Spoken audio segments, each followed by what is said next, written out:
You guys, if y'all didn't like that last one, you're going to like this one even more, okay? I promise. This one actually is subjective. All the applicant has to do when they're out of state and they're saying they want to practice in our state is they sign a statement saying that they have moral character. That's it.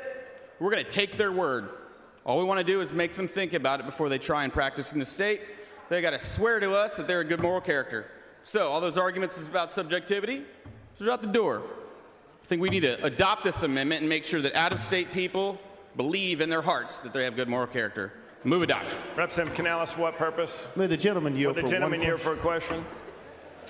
I do yield, Mr. The gentleman Canales. yields. Representative, you said that all subjectivity was just out the door, but that person's subjective opinion of themselves is exactly what you're asking them to do. On this one, only for out-of-state applicants, they get to agree themselves that they have good moral character. That's their subjective opinion. I know. Your argument doesn't make any sense, respectfully. But they're coming from another state where in order to get licensed, they already had to have good moral character.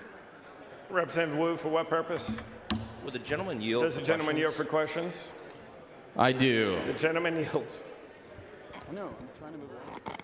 Representative Cain, are you aware of any United States Supreme Court opinions saying that you can't treat people from other states differently from the way you treat members of your own state when in applications? Sir, this is Texas. We should treat people from other states differently all the time. You understand that this provision by itself is unconstitutional, right?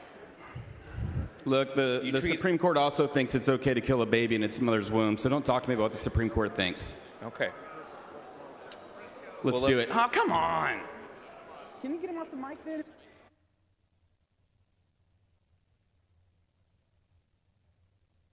Chair recognizes Representative Thompson to speak in opposition to the amendment.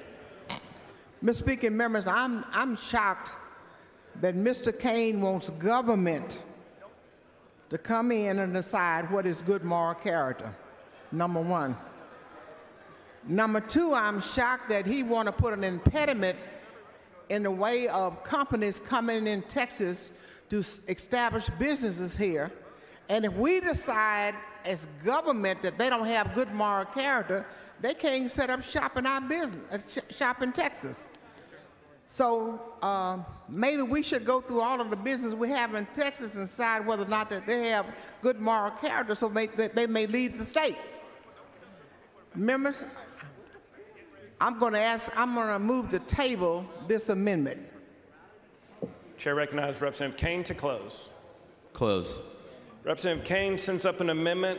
Ms. Thompson of Harris moves to table. The question is on the motion to table.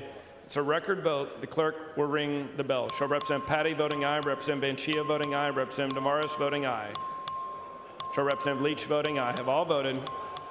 Have all voted. So Representative Swanson voting no. There being 115 ayes and 24 nays, the motion to table prevails.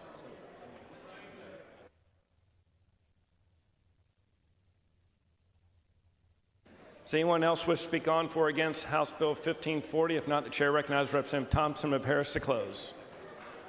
Mr. Speaker, members, I move passage. Question occurs on the passage to engrossment of House Bill 1540. All those in favor say aye. All those opposed say nay. The ayes have it. House Bill 1540 is passed to engrossment.